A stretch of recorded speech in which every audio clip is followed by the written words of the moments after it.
जरा ध्यान से जरा इसको लाइक करना, शेयर करना, है ना मेरा भाई, और सब्सक्राइब भी जरा याद से कर देना, मेरी ये गुजारिश है आपसे। हाय दोस्तों, आज हम पढ़ेंगे विग्रहराज चतुर्थ अर्थात बिसलदेव, जो कि एक बहुत ही फेमस शासक है।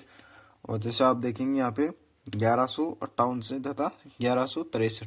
आप बोलेंगे कि वो तो जो अन्नत जी थे वो तो 1155 तक ही थे, और ये 58, तो आप 2 साल के बीच में कुछ छोटे मोटे शासक आ गए थे। तथा आप बात करेंगे विग्रहराज चतुर्थ या बिसलदेव। तोमरों से दिल्ली छीन गए। तोमर वंश के शासक थे, उन्होंने से क्या छीनी? दिल्ली छीनी ली तथा मुसलमानों से झांसी तथा हिसार का क्षेत्र जिसे छीना मुसलमानों से तथा चालुक्य कुमारपाल से पाली तथा जालोर व नागौर से छीना तथा अजमेर के इस क्षेत्र को 12वीं शताब्दी में भारत की राजधानी होने का गौरव क्या हुआ? हासिल हुआ। तथा विग्रहराज क्या थी उस समय? जो अजमेर थी वो क्या थी? भारत की क्या थी? राजधानी थी। क्योंकि इसमें कितना बड़ा क्षेत्र छीन चुका है ये आप देखेंगे इसमें मैप में। देखिए ये दिल्ली, ये वाला क्षेत्र ये दिल्ली है, ये छीन चुकी है।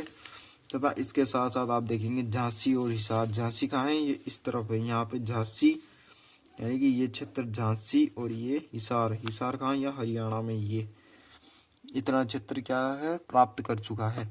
मतलब ये इस समय ये थी राजधानी, तो ये इतना बड़ा क्षेत्र हो चुका है, लगभग आधे से ज्यादा राजस्थान का लगभग क्षेत्र इसे प्राप्त हो चुका है। तथा इस समय 12वीं शताब्दी में भारत की राजधानी क्या थी? राजधानी क्या थी? ये थी अजमेर थी। तथा विग्रहराज के समय चौहानों का क्या कहलाता है? स्वर्णकाल किसे कहता है? विग्रहराज का समय का। तथा गजनी के शासक खुसरो शाह को हराया तथा नाडोल के कुमारपाल को। हम देखेंगे मैप में जो भी स्थान बताए गए हैं, क्या क्या क्षेत्र थे। मुस्लिमों से क्या छीनी थी? झांसी, जो कहा है इस तरफ है झांसी। किससे छीनेंगी? विग्रहराज ने मुस्लिमों से, जो कहा है एमपी में आती है, और यूपी बिल्कुल टच में रहती है राजस्थान और एमपी के, झांसी। और ये हिसार, इस क्षेत्र को कहते हैं, यहाँ पे हिसार नामक जगह है। और ये दिल्ली, ये किससे छीनी? तोमर शासकों से। दिल्ली किससे छीनी? तोमर शासकों से छीन ली। तथा चालुक्य कुमारपाल से पाली। ये चालुक्य किधर के शासक थे? इस तरफ गुजरात के थे चालुक्य। इनसे क्या छीनी? ये पाली, और ये नाडोल वाला क्षेत्र, पाली नाडोल, और उसके साथ साथ क्या छीन लिया? नागौर, ये जालोर। मतलब इस क्षेत्र को किससे लिया? इस क्षेत्र को लिया किसी? चालुक्यों से, क्योंकि इनका सीधा शासन था इन चालुक्यों का, तो इस क्षेत्र को इनसे प्राप्त कर लिया। तो देख सकते आप कितना शक्तिशाली शासक है, जो कि इनकी पराजय कर दी तथा को हराया तथा नगरों को जला दिया तथा इसने चित्तौड़गढ़ के चालुक्य दंड नायक सज्जन का वध किया तथा उसकी हाथियों की सेना छीन ली। किसे? चित्तौड़गढ़ को चालुक्य शासक दंड नायक सज्जन का क्या कर दिया? वध किया तथा उसकी हाथियों की सेना छीन ली। तथा तवरों से भी युद्ध हुआ। चौहानों का तवरों से भी युद्ध हुआ। तथा तवर कहाँ के शासक थे? तथा चौहान तथा तवरों के युद्ध में चंदनराज समय प्रारंभ हुआ। युद्ध चंदनराज के समय प्रारंभ हुआ तथा इसकी समाप्ति विग्रहराज के समय हुई। तथा ये चंदनराज कौन है? अभी पहले शासक अपन पढ़े थे ना, वो वाला है चंदनराज, जो किसका था? जो शासक था चौहान वंश का। तथा ये इसके क्या था? पूर्वगामी, जो पहले शासक हुआ था विग्रहराज ने, समय की उसी पंथ प्रदर्शन पे आगे कार्य करते हुए चला। तथा उसने विग्रहराज ने झांसी तथा दिल्ली को अपने क्षेत्र में मिलाया, किंतु राजकीय कार्य तवरों के ही हाथ में रहने दिया। क्योंकि मतलब उनको क्या हुआ? अपने अधीन शासन करवाने लगे, किनको? तवरों को। अब वो बात करते हैं उपाधि। इनकी उपाधि है कवि बांधव, जो किसने दी? जयानक की रचना क्या नाम है? पृथ्वीराज विजय। क्या नाम है? पृथ्वीराज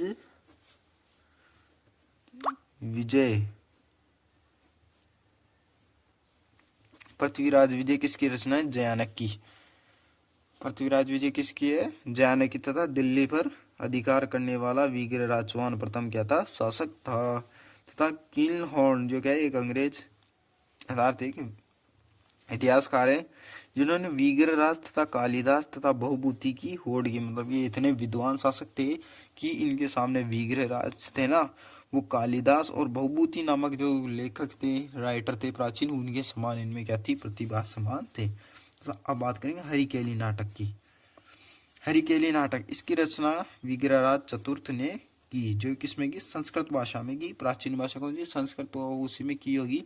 तथा हरिकेली नाटक में किरात के भेष में भगवान शिव और अर्जुन के मध्य क्या हुआ? संवाद। किरात क्या होता है? जो शिकार करता है ना, उसको शायद किरात कहते हैं, या वो सॉरी जो बांस वगैरह से जो छोटी मोटी वस्तुएं बनाता है, जैसे छाबड़ी वगैरह होते हैं ना, उसको क्या कहते हैं? किरात। किरात के भेष में क्या किया? भगवान शिव तथा अर्जुन के मध्य संवाद हुआ। संवाद मतलब बातचीत। वो क्या है? हरिकेली नामक नाटक में लिखे गए।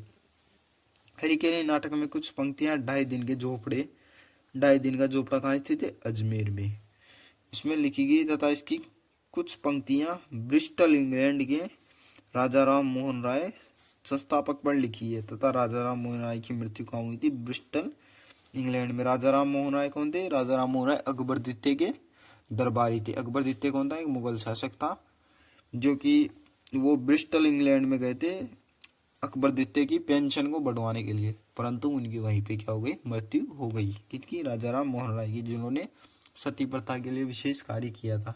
तथा इन्होंने एक समाज की स्थापना की थी, ब्रह्म समाज की स्थापना की थी। हाय गाइस, अब हम पढ़ेंगे क्या? संस्कृत पाठशाला। संस्कृत पाठशाला की रचना के परमार बोध, जो कि धार नगरी के तर्ज पर संस्कृत की क्या बनाई? पाठशाला बनाई। किसने बनवाई थी? वीरराज चतुर्थ या फिर बिसलदेव। हरिकेली नामक नाटक उत्कीर्ण करवाया तथा मोहम्मद गोरी का गुलाम कौन था? कुतुबुद्दीन, जिसका शासनकाल था 1206 से 1210 के बीच में। जो राजधानी क्या मान जाती है? प्रथम मस्जिद मान जाती है। इसे 2.5 दिन का झोपड़ा भी कहा जाता है। तथा मस्जिद की डिजाइन अबू बकर ने तैयार किया। तथा जॉन मार्शल के अनुसार मस्जिद में 2.5 दिन में बनकर क्या हुई थी? तैयार हुई थी, इसलिए इसे क्या कहा जाता है? 2.5 दिन का झोपड़ा। जबकि इसका रियल रीजन परसी बाउन ने बताया कि जो पंजाब शाह पीर का 2.5 दिन का क्या लगता है? उर्स अर्थात मेला, जो कि मुस्लिम समाज में मेले को क्या, उर्दू भाषा में कहा जाता है? मेले को क्या कहा जाता है? उर्स। इस कारण इसे क्या कहते हैं? 2.5 दिन का झोपड़ा। टोड ने 2.5 दिन के झोपड़े को, टोड कौन? कर्नल जेम्स टोड ने झोपड़े को हिंदू शिल्प कला का सबसे प्राचीनतम उत्कृष्ट नमूना कहा। किसने कहा? टोड ने। प्राचीनतम उत्कृष्ट नमूना का था टोड ने इस झोपड़े के लिए कहा कि मैंने प्राचीनतम सुरक्षित इमारत कहीं नहीं देखी। इतनी सुरक्षित इमारत कहीं नहीं देखी, जो कि राजस्थान क्या है? प्रथम मस्जिद है, इसमें 16 खंबे स्थित है। 16 खंभों इसमें स्थित है, जो अभी भी इन खंभों पे टिकी हुई है। जरा इसको लाइक करना, शेयर करना, है ना मेरा भाई, और सब्सक्राइब भी जरा याद से कर देना। मेरी ये